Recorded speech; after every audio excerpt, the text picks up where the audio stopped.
next we are going to want to find the vertex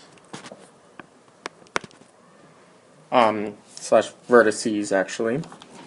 So the equation that we have for the vertex is h plus or minus c comma k, and we have this new value c here, and to get c we're given the equation a squared plus b squared equals c squared, which makes sense if you think about it Pythagorean theorem wise. So we know a squared is 64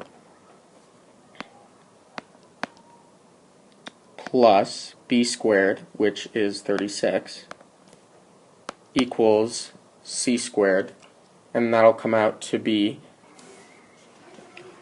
100, which equals c squared.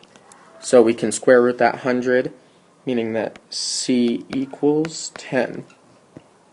Now that we have this c value, we can find the vertex using the h value that we had, which is -1.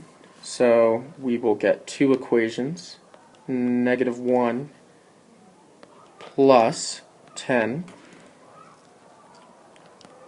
comma, our k value, 1, which equals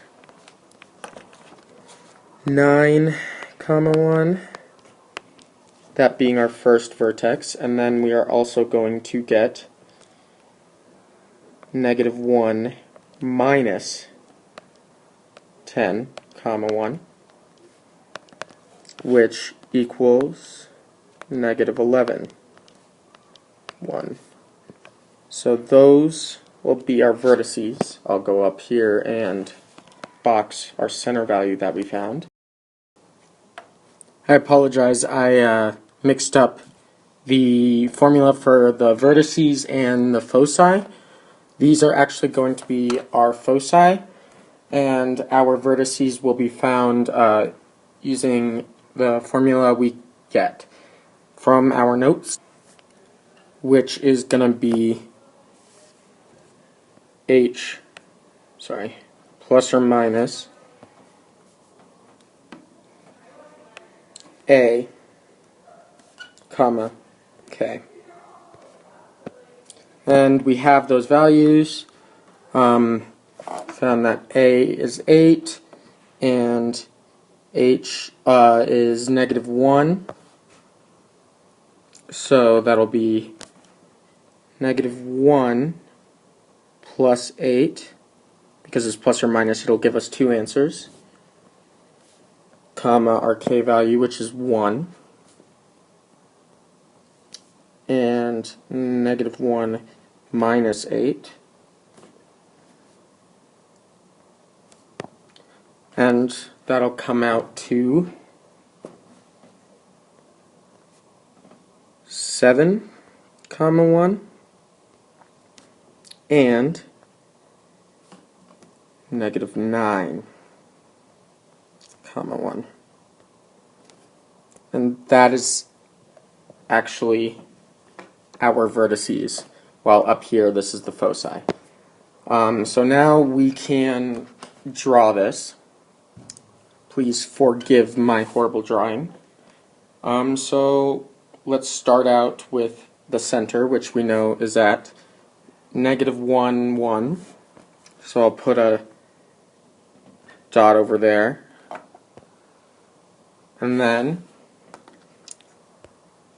we can mark our vertices, which is at 7, 1 and -9, 1. So over here, 7, 1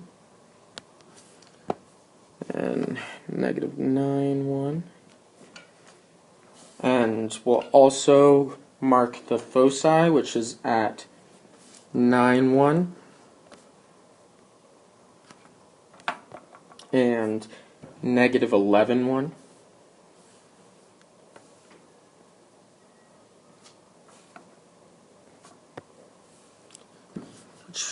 we got back there. Now we can draw these asymptotes, which will go just around there.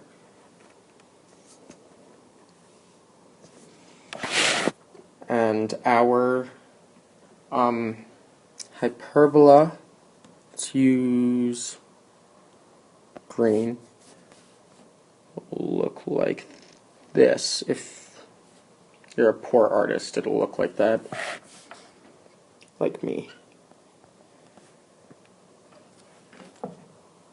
Ta-da!